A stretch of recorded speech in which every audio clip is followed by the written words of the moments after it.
Good afternoon. It's Monday, the 6th of March 2017, just after 1 o'clock. Welcome to UK Column News. I'm your host, Brian Gerrish. With me in the studio, Mike Robinson. Delighted to say we'll be joined by live video Skype link by Dr. Graham Downing and also by David Ellis from Strategic Defence Initiatives. And altogether a pretty heavy and special news, I think, including some comment on the court of social media, which apparently convened over the weekend, but more on that in a minute. Right, so we're going to get straight in with this, because on Friday we were mentioning this GQ article, Buried Alive, Stories from Inside Solitary Confinement, and we were reminding everybody that, of course, that Melanie Shaw has been in solitary confinement in a British prison for an extended period of time. She was out of solitary confinement for a couple of weeks, but apparently straight back in again as soon as, as soon as the authorities thought that nobody was looking. So we wanted to invite Graham Downing on the programme to discuss the effects of solitary confinement on people. So welcome to the programme, Graham. Where do you want to start with this?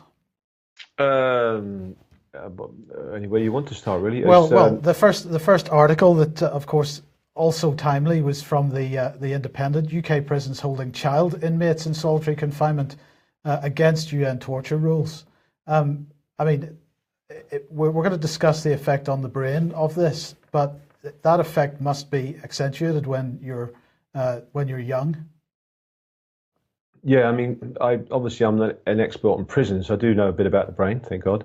And part of the talk that I'm going to be doing, quite a major part, AV8, is going to be discussing the brain and how it's changing due to all the changes in the environment and the medicines and the social media. So we're going to do all that kind of stuff. And this kind of dovetails in. This is an extreme example of it, because obviously putting someone in four walls and locking them up all day long, some 24 hours a day, others 23 hours a day, depriving them of human contact and taking the control away from them. There's major issues with the body, both physical damage and mental damage. And if you look at the experts in this field, the neuroscientists, the psychologists, the psychiatrists, I think, the very least you can say, there's a significant body of work now that demonstrates neurophysiological changes and actually permanent changes. And to come back to your question, the younger you stress an individual, the younger, and lots of work looking at child abuse and looking at stress of children at a very young age. If you incarcerate someone, if you put someone into solitary at a very young age, then you are massively risking the health of that child. And what you are risking is not just damage, but irreversible damage to their brain. Okay, well, you wanted to highlight this document here from the European Commission, European Prison Observatory. From national practices, European guidelines, interesting initiatives in prisons management. And the first quote here is, thus the Council of Europe recommends in particular to use solitary confinement as a disciplinary punishment only in exceptional circumstances and for short periods of time, no longer than 14 days and preferably lower. So that is what the European Commission is saying. And also in this document, they make the point that concerning solitary confinement as a disciplinary punishment, in Scotland and Northern Ireland, this sanction is prohibited, and prison rules state that segregation is not to be used as a punishment. So, this is an incredible situation where we have, devolved regimes, shall we call them, who are at least taking a stand on this issue. But the European Commission's advice is no longer than 14 days. And yet in England and Wales, we seem to have people in solitary, including children, in solitary confinement for extended periods and in some cases months or years. Well, 11 months for Melanie Shaw. So what are your thoughts on this, Graham? Well, it's not until you look into some of these subjects in particular do you just sort of sit back in aghast, really, and just amazement that this stuff still goes on. I can't see from the literature any justification putting someone in solitary confinement. And now, I'm not an expert in prison, so I can't comment on that. But the literature is really clear that, and in fact, one of the researchers said that this kind of damage that could be done to the brain, and we're talking serious damage. We're talking about initially anxiety, initially not being able to eat properly, not digesting their food properly, basic stuff you get with stress. They're moving all the way through to very serious problems like psychosis and inability to control oneself correctly, and inability to think properly, to the point where people come out and they can't communicate with other people. They can't even do a simple thing like watch TV. And some of these changes, as I said, they happen after, and they remain happening long after they've come out of solitary confinement. Now, I don't see how that can help anyone. If you're changing someone's brain to the point where they can't interact properly with other people, and as we know, they can become far more aggressive, then what's the point of doing it? Because you aren't changing that person to be a good member of the prison community, or if they are allowed out into the public, to be a good member in the public as well. And there's a high degree of recidivism. These people then go back in because they simply can't handle themselves properly and behave correctly once they come outside of these four walls. In your view, how much of an effect would an extended period in solitary confinement have on someone's recall of past events, for example? Well, there's many areas that can be affected by stress, because what you're doing is you're putting someone in a highly stressed environment where they have no control. And there's various hormones that are affected by this. One of the major stress hormones is cortisol, that people may have heard of. And I do a lot of work with cortisol with patients, just normal people going to work and they're very stressed, and we work with balancing these hormones. In an environment where you're in solitary confinement or you're away from other human interaction, these hormones can be overproduced constantly. And then what happens is there's areas of the brain, in the temporal region of the brain, to do with something called the limbic system. And you have an area called the hippocampus and another area called the amygdala. And these areas are very, very closely linked to stress and to long-term memory, and also to working out, is something going to harm me or not? And what happens if you put someone in an environment over long periods of time, you damage these areas, and in fact can create irreversible damage in these areas, and you can't process this information correctly anymore. And effects are, as I've stated, you become very aggressive, you can overreact, and also what can happen is your memory can also have issues, because parts, as I just described, parts of this brain are to do with memory. And I would suggest you go from being, excuse me, someone, you can put a very healthy person in there that can have very good recall, very reliable in terms of recalling factual information. If you do this for a prolonged period of time, then you are seriously damaging that person's ability to perform normally and function normally. Okay, well, now last week we showed the GQ article and had a couple of quotes from it. You pointed me at this website, Prison Watch UK, and we've got some quotes from this website from people that have experienced this. 10 suicide attempts so far, and my mental health is deteriorating, but I'm doing better than a lot of the others. Before CSC, I was on no medications. Now I'm on antidepressants, antipsychotics, and Valium. This is just the pressure of being here. Most CSC prisoners end up in hospitals. That's another prisoner. Another one, segregation just made me worse and made me mentally even more ill. They say it's a tool to challenge, made me more ill, behavior even worse. This is a quote from a manager at a prison. Everyone knows the damaging effects of segregation. I'm surprised the General Medical Council isn't challenging the use of segregation and the high risk it places on individuals. If GMC said no to segregation, then governors would not use it, but doctors sign up to it. Another quote you wanted to highlight from this, from a prisoner. I don't want to harm prison officers, so I've been harming myself to such a degree that I've almost died 2 times. Another prisoner saying, feeling suicidal, neglected, victimized, locked up 23 hours on my bed, covering my head. I was cold, depressed, and suicidal, cried myself to sleep, not mentally able to do anything. Another quote, this time from an officer, a prison officer. A kid, 19, was found almost dead. He hanged himself. He was a prolific attempter of suicide. Left segregation to the house block with no proper handover. By the time staff got to him, he was almost dead. We cut him down. We worked on him until the paramedics came. He was a nice lad. It's not like Baywatch, he said. We don't really actually want to go into too much of that.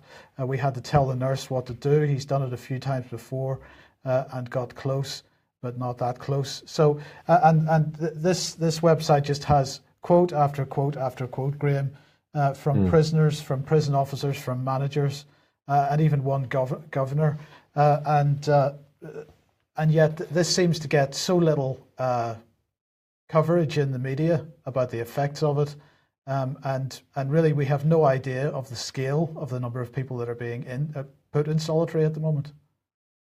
I think when I looked at it, and as I said, I'm not an expert on prisons, but I looked at people who were experts. I looked at the literature. I think up to 10% of the prison population, others say 5%. I think what's really, when you look at those awful quotes there, and what's absolutely clear is the vast majority of self-harm and 50% of the suicides happen from people in solitary confinement. Now, bearing in mind you might only have 5 or 10% in there, that gives you a massive, a huge eye-opener to the increased the increased risk to suicide and self-harm. I mean, they sit in there, and you see it with animals. If you put animals, they do this. They've done terribly. They've done experiments with monkeys, and they've put them in cages where they can't get out, in sort of inverted triangles where they're slipping. They've got no control, and in the end, they just sit in a corner, rocking their head and banging their head against the wall. And similarly, this is what happens with humans, according to the experts in this field, is that you lose control. Your brain undergoes changes. You become mentally unwell. And these are massively significant, these changes. And before, people thought, oh, it's just a psychological issue. And in other words, there's no proper neurophysiological change. But now they're measuring, neuroscientists are measuring actual changes in the brain. And areas of these brains are changing. Areas of the brain which should be a particular size are changing, are becoming smaller, are become overactivated. And you're seeing these changes which literally take a sane human being and make them mentally sick and mentally unwell and physically unwell. Yes. Can I just interject there, if I may, and say, and presumably, if you have somebody that's already under huge stress or they've suffered post-traumatic stress, as Melanie Shaw has with her abuse, then these effects are presumably going to be greatly magnified. Yeah, I mean, if obviously I can't comment on an individual case because I don't know all the details, but from the literature, if you look at when you look at the literature for children that have been abused, and as I said, this is awful, it's awful it happens, but awful it happens at that time because you get irreversible changes to the brain. And as I said, keeping it real simple, these two areas of the brain, the amygdala and the hippocampus, become changed in the left hemisphere of the brain.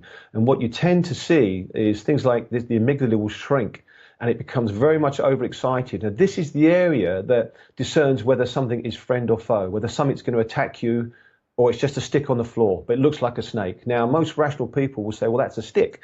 If you take an abused child, that part of the brain that's supposed to filter that information out becomes irreversibly damaged.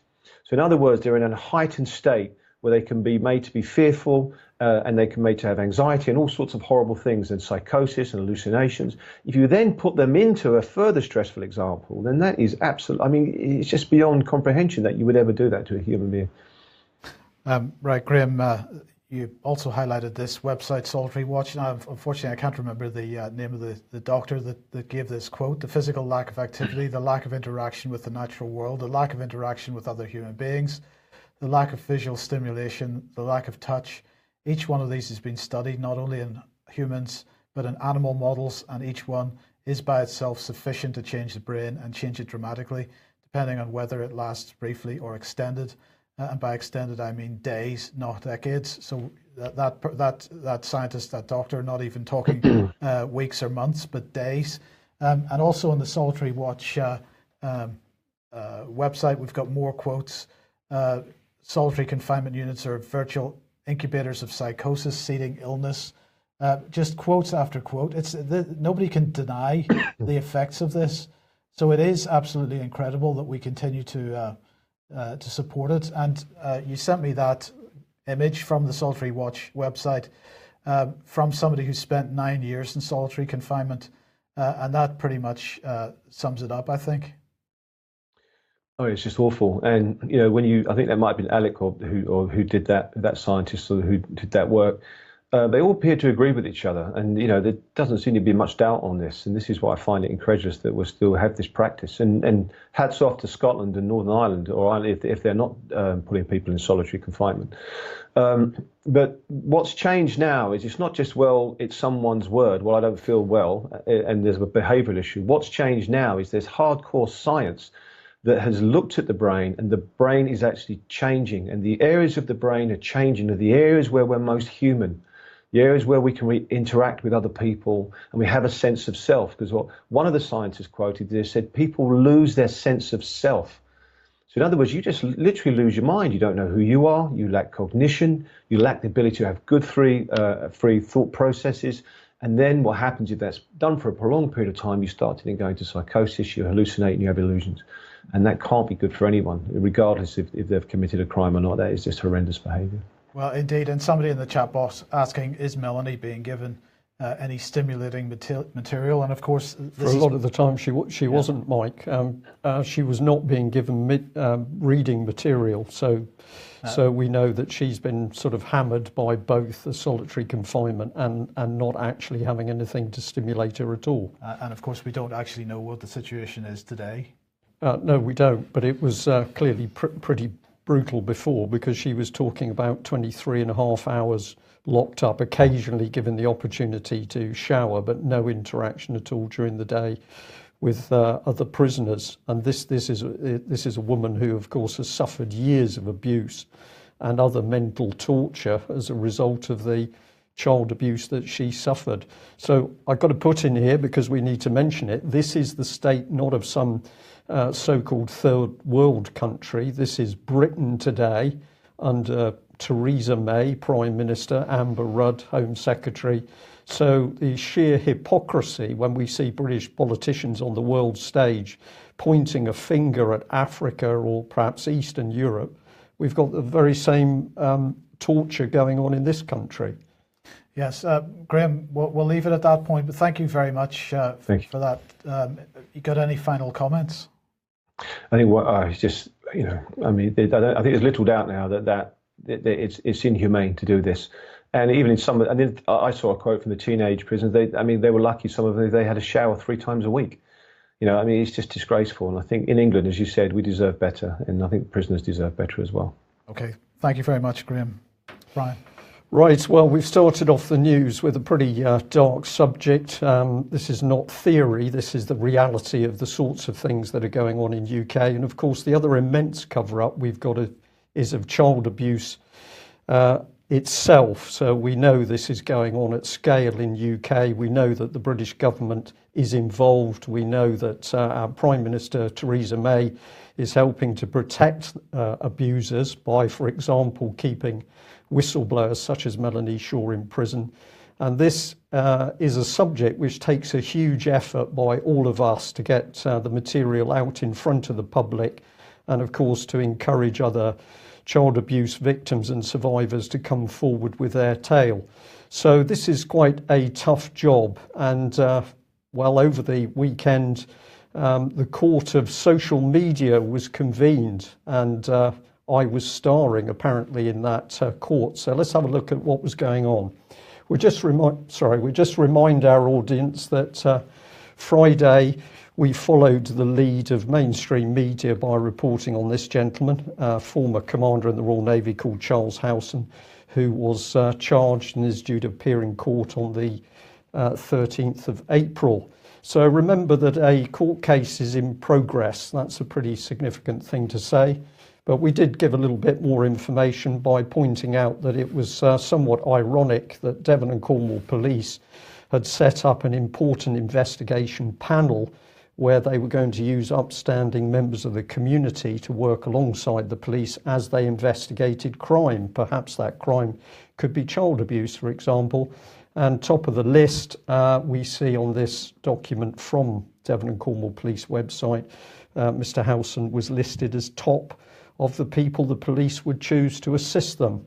And we pointed out that this raises immense questions over separation of powers with the police and the fact that the police should be totally independent to investigate crimes. But increasingly we see that they're not. Witness, for example, the police being included in child protection panels, so that if any of those panel members commit a child abuse crime, the police are automatically implemented. Some other names on that, but let's just move on. Well, I tweeted this out this morning. The weekend child abuse, the weekend Court of Social Media convened. join Brian Gerrish today as I stand up to be counted. And I totally mean this, because it's time really to call the shots as they are, because I think some people simply do not understand how difficult and sometimes dangerous the world of child abuse and exposure is.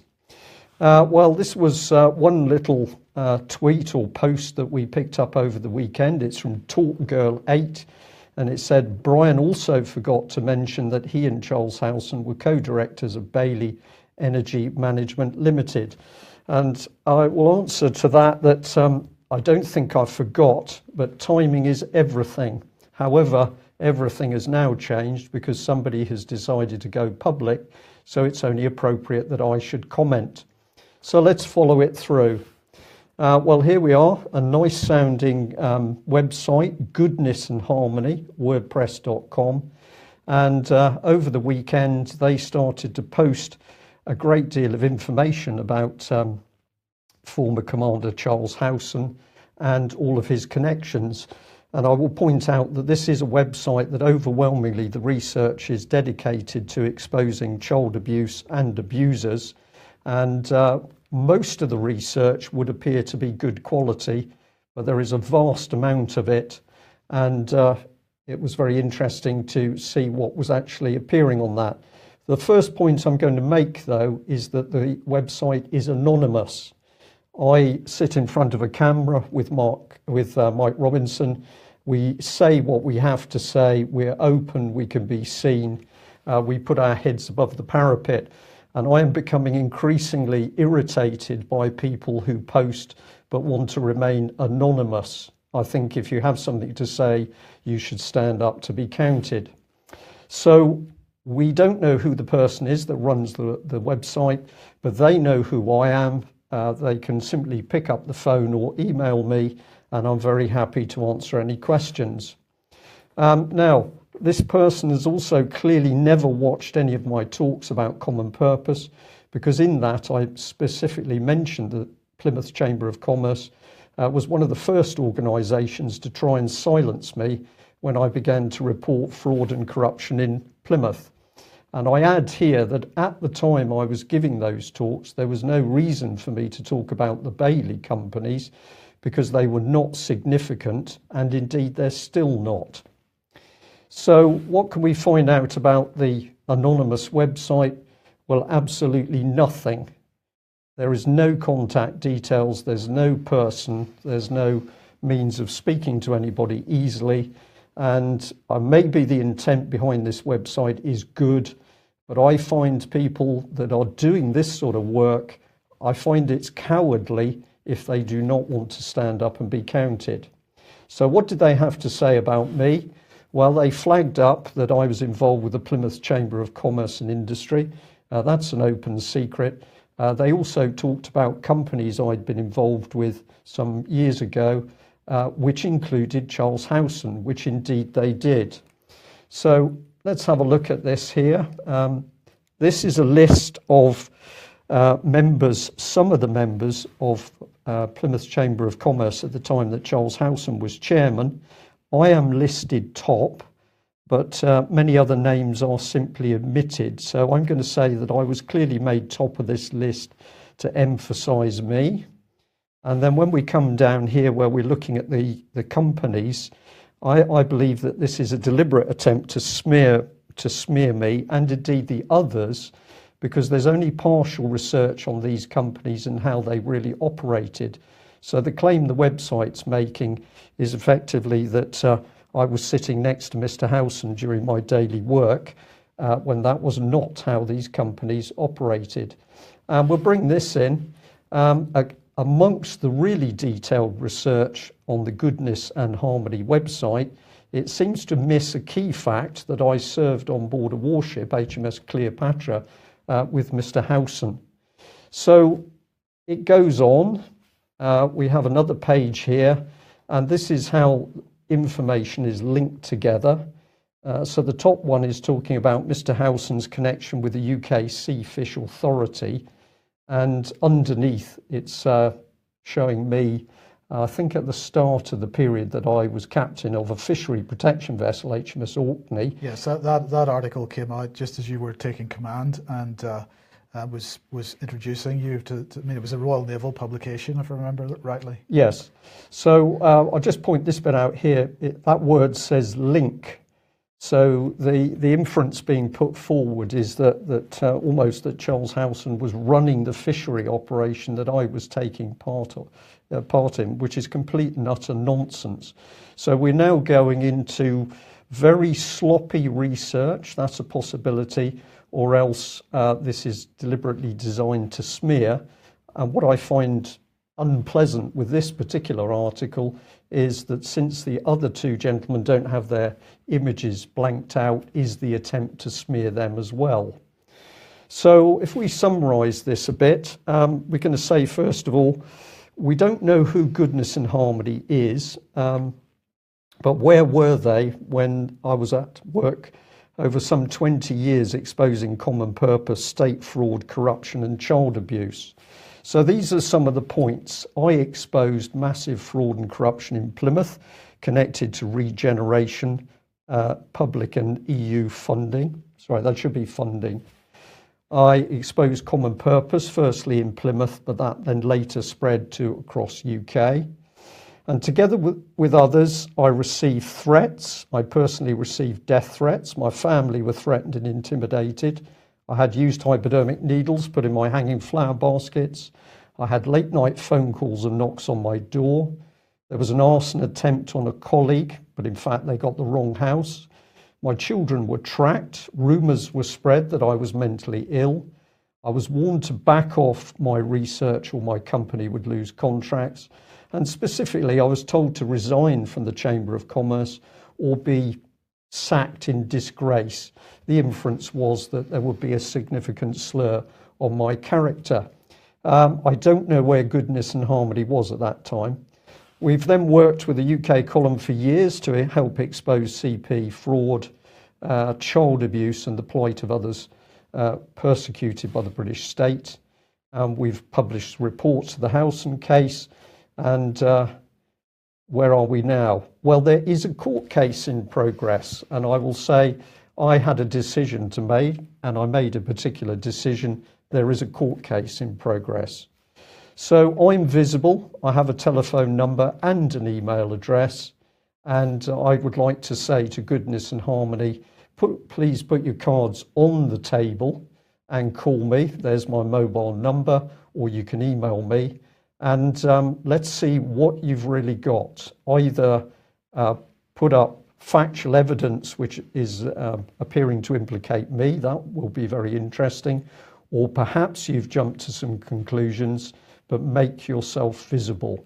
But the key point here, Brian, is that it was the fraud, the corruption, the other criminality within the establishment of Plymouth which resulted in the creation of the UK column in the first place. Indeed. And if you hadn't been involved with some of the people at the very top of the Plymouth establishment, I would never have known what was going on in the first place. Right. So we've got a very interesting situation here. At the moment, I am giving this website the benefit of the doubt, but unless somebody comes forward to contact me so that we know that there's a real person behind this website, I have to draw the conclusion that this website is deliberately trying to undermine the work that we are doing, particularly in the field of child abuse. So let's have a look at what sort of response Goodness and Harmony has generated. So we picked this up at the weekend, and we've got a comment that was posted on our YouTube, and it says, well, we've mentioned it briefly. Brian also forgot to mention Charles Howson, the co-directors of Bailey Energy Management. The person was Talk Girl 8. And where did that lead me? Well, it led me to Hoaxstead Research. So here we've got the spoilers. The people are trying to say that the two young children in Hampstead were not abused. It was all a hoax. This is one of the most vile websites I think you can go to. A lot of it is obscene. It's anti-everything. It's very, very unpleasant. And who did we find? Well, there she is. There's Talk Girl 8. So I don't know what goodness and harmony is. Is this a deliberate attack to try and undermine the UK column? Please continue to dig harmony, because it's going to be interesting to see what you don't find. But on the other hand, if you've just been a bit slack, I'm going to say have the guts to stand up and be counted, and contact me and let's have a discussion about what's what. Okay, let's bring David Ellis in at this point. Chatham House was busy this morning tweeting stuff out. On security and defence, uncertainty seems to be the name of the game, they said. And in a second tweet, a breakdown in security cooperation would be catastrophic. We need to remove uncertainty around institutions such as NATO. Well, that uncertainty seems to be being removed today, because here's Michael Fallon at his doorstep press briefing as he arrived for the EU Foreign Affairs Ministers meeting this morning. This is taking place in Brussels. They're having a joint session of defence and foreign ministers on the implementation of the EU global strategy in the area of security and defence. And what I'm going to say here is that everything that the UK column and that David Ellis have been highlighting for the last year or two is now out in the open. So let's begin by just showing a little video clip here that the EU has pushed out. Here we go. The EU wants to reinforce its security and defence capability. It wants to respond to external conflicts and crises in Europe's neighbourhood. It's going to protect civilians. It's going to do all this wonderful stuff.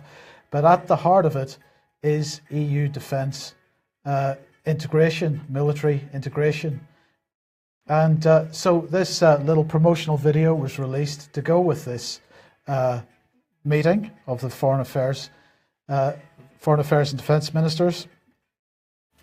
And so it goes on. We're going to fight terrorism and we're going to combat human smugglers and traffickers, counter arms trafficking. It's fantastic. And there's Ms. Mogherini, the EU's foreign minister. We're going to discuss how to make Europe safer by doing more, better, and together. Just to show that it is the Council of the European Union that has produced this little promo. But the Express takes the biscuit today because they produced this headline: "Back off, Fallon blasts EU army plot as Britain set to oppose creation of Brussels force." And the first thing that struck me about this headline was that the back off was in capitals, but it was only in single quotes, Brian. So it's not in double quotes. Underneath the headline, they put a little video clip, which is Fallon's doorstep briefing, and they say Defence Secretary Michael Fallon today blasted the EU's plot to create its own army and urged it to back off. He did nothing of the sort. They said the cabinet heavyweight described the Euro force as unnecessary as he arrived in Brussels for the crunch talks. Well, I'm going to show you what he said in a second, but this is a total lie from the Express. Fallon said that he wanted to avoid unnecessary duplication of certain things. You'll hear it for yourself in a second. He didn't say that an EU integrated military force was unnecessary. He didn't say that he was ordering them to back off. And so the Express goes on to say he strongly implied that Britain is set to oppose the creation of such an army, which is backed by some member states, including Germany. Another total lie from the Express. He didn't even gently imply that Britain would oppose such an army. He made the remarks, the Express says, as he jetted into the Belgian capital for the meeting of the EU Foreign Affairs Committee meeting. So I'm going to say that this headline, this article from the Express, is absolute fake news. And just before we bring David in, let's just have a quick look at what Michael Fallon actually said. Well, good morning. Although we're leaving the European Union, we continue to cooperate with our European partners on defence and security and in the fight against terrorism and aggression. This month we are deploying troops to Estonia, later to Poland, and we are sending RAF jets to Romania. We also continue to play our part in the European mission in the Mediterranean, rescuing migrants and tackling people smuggling. Today, we are urging the European Union to cooperate more closely with NATO to avoid unnecessary duplication and structures, and to work together on new threats, including the need to strengthen cybersecurity. Thank you. So, David, to avoid unnecessary duplication and structures, that's far from saying that any kind of integrated EU military is unnecessary, and he certainly didn't tell anyone to back off anything. That's quite correct. It's all in the wording here, and words count, as General Peter Zwack has said so many times. This is a main gate decision happening here, and this is a main gate decision for the unification of all of the militaries in an all-in basis across the EU zone.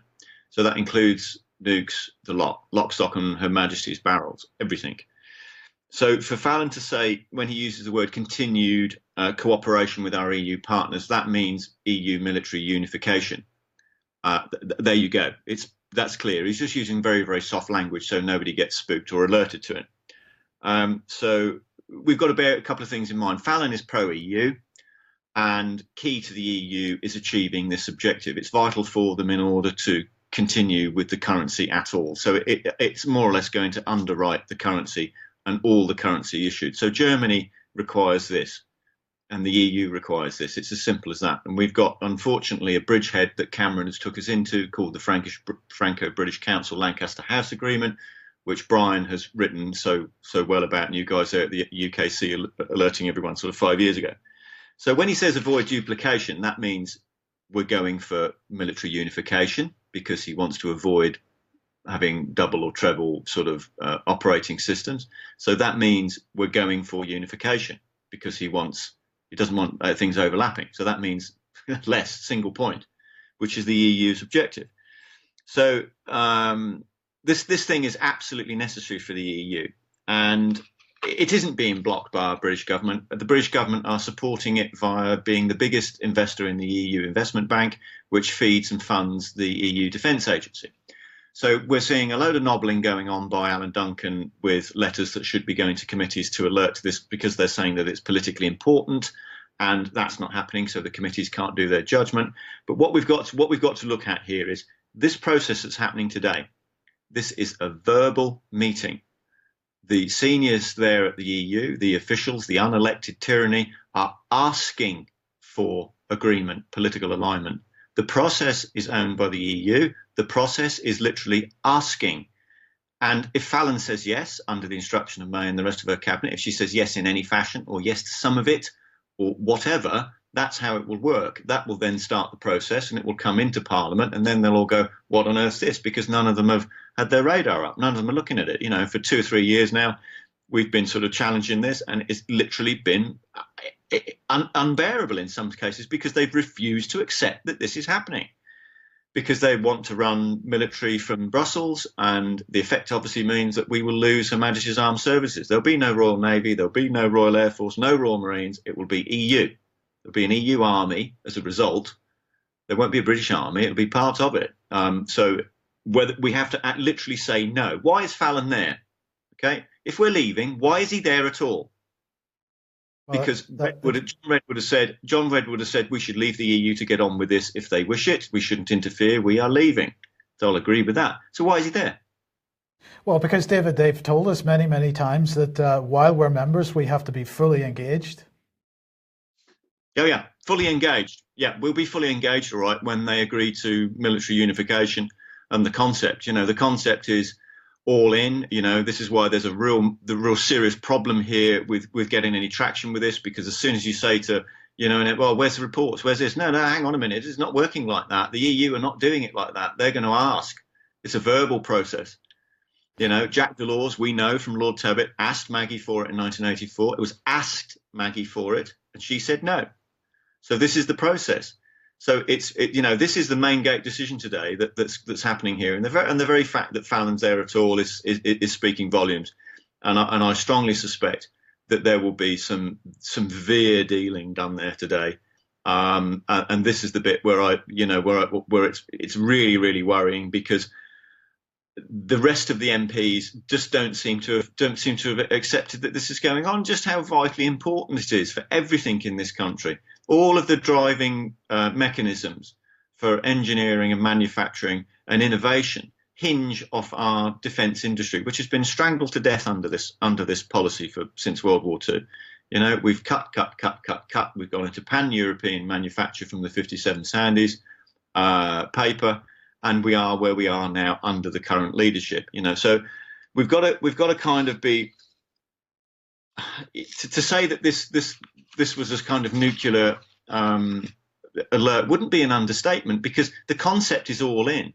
It's not going to say that they're not going to want to be. And of course, there's a lot of Germans already out there saying already, you know, this isn't all in. You know, all of it goes in, including the bombers and the manufacturing and the subs and what's left at Barrow and Aldermaston, you know, and we've already got joint nuclear stockpiles. We've already got, in effect, joint nuclear production of warheads for the next generation, you know, and of course, we're seeing this shutting down of whistleblowing from officers, because a lot of this stuff from the point when they created when the Royal Navy constructed the EU's military command and control headquarters at Northwood, and there are 100 EU staff in there, and there's one in Paris, and there's one in Potsdam, and there's one in Greece. They can effect EU military union or unification of the military across the whole European Schengen zone in 24 hours, and I've had that confirmed by an admiral. But the problem we've now got, of course, is that over the last 5 years, all the whistleblowing's dried up.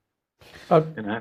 David, if I might just come in there and say, it's quite remarkable that we seem to have more and more former serving senior officers in the military who simply do not have the guts to come on the public stage and start talking about what's really going on. I am astonished at how cowardly these people are. They know some of it's going on, they're worried about it, but they're very worried about their reputations at the golf club, and they can't stand up. The other point that you've raised is that we are now seeing all of this high-level military integration being conducted simply verbally. It's being done verbally. It's not being done through any proper committee process with notes so that the public can keep track of what's going on. And this was the very style back in the Franco-British Council meetings in the early days, where they even got the serving military officers present to wear lounge suits instead of their uniforms. I believe that was because it was treason, and if they had gone into those meetings, highly political meetings, wearing uniform, some of those people might have thought twice. But this is serious, that we've got main politics about the nuclear deterrent and the military being conducted simply verbally. I just want to bring Boris Johnson in at this point, and then I've got a question for David briefly. So let's hear what Boris said when he arrived for this meeting. Good morning, everybody. Good morning. We're going to be having a discussion this morning, as I'm sure you know, about the continued role of the EU in defence and security, and clearly this is something that the UK supports, in the sense that we're always going to be part of Europe's wider security architecture, provided, of course, that does not undermine NATO. NATO is the cornerstone of our Atlantic alliance. Okay, so long as it doesn't undermine NATO, and this kind of is what I suppose Fallon was saying as well, minimise duplication of effort. What do you think, David, the structure is going to be in terms of the relationship with NATO? Eventually looking into the furthest distance, are we seeing NATO subsumed by EU, or are they going to operate on the global stage in parallel? Well, they keep saying this phrase, and as long as it doesn't impeach NATO, whatever. But that's exactly what it's doing. That's precisely what it's doing. You can't redirect all the policy and money flows into a completely new operating system without impeaching the existing. So, as I've said, NATO is just a bus to EU military unification, EU military union. And at some stage it'll stop and drop off, because if the money flows are directed elsewhere, which is currently what's sort of coming out of Germany and the EU, they're talking about massive spending increases in this field. So that means that, where's the rest of the money coming from? It's very easy to see how this is going to work. And in terms of the management, well, it's very straightforward. Brussels will just call the shots, and they'll say exactly who gets what contracts and where regiments and brigades and whatnot and ships under EU NAVFOR, EU Navy, where they go and what they do, and so on and so forth. So what we've got to come back to one sort of stumbling block here, and this is one thing that's been very, very difficult all the way through this campaign, is that when you've had the likes of Nigel Farage run off from me at the opening of Grassroots Out at Kettering during the start of Brexit campaign, he had no intention to stand and talk to me about EU military union, EU army, or whatever he wanted to call it.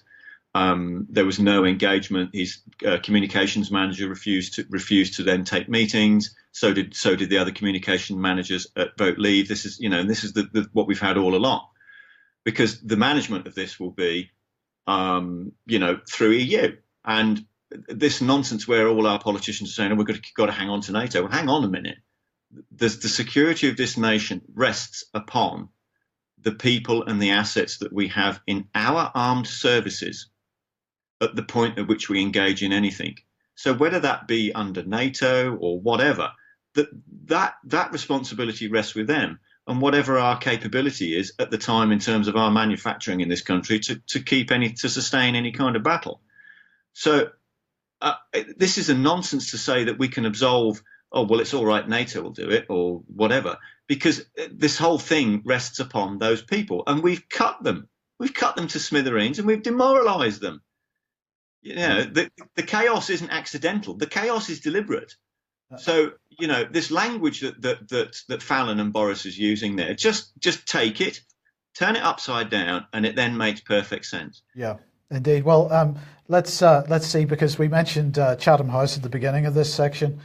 Foreign Affairs magazine carrying an article here from Jonathan Isle, the RUSI international director. So this is RUSI commenting the real problems with NATO, and so they're covering some of this and saying that we've got to strengthen NATO's forward posture in Eastern Europe through the deployment of 4 additional battalions, 1 in each of the 3 Baltic states and 1 in Poland, plus additional assets in Romania. But of course, as we mentioned last week, the Romanians already coming under the control of the German CNC command and control because of their latest deals, their latest sort of Franco-British style integration arrangements. But the New York Times perhaps giving us a clue as to what's really going on. Fearing US withdrawal, Europe considers its own nuclear deterrent. And this is a headline in the New York Times today, echoing exactly what we've been talking about for weeks, David, since it was Brian's article on this issue of the nuclear deterrent. Is that right? Oh, well, we've both covered it, yeah. Both David and myself. But this is absolutely key, because, of course, if you talk Europe's nuclear deterrent, you are simply talking France or UK. We've exposed the fact that Britain's nuclear deterrent has already been locked into the French nuclear deterrent. But who ultimately wants the nuclear weapons? That's Germany. And the interesting thing is that if you said, where is the biggest counter to the Germans having nuclear weapons, I don't even believe it would be the outcry from other European nations.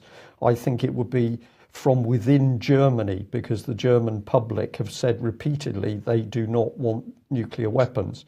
So the Germans, or the German government, this is Angela Merkel, of course, is trying to take control ultimately of Britain's nuclear deterrent by the fact that it's being passed through the hands of a very deceitful French operation. So, David, I don't know whether you'd like to just add to that briefly. Just briefly, yeah. Yeah, well, absolutely. The nukes are the icing on the cake, and their cake is they have to.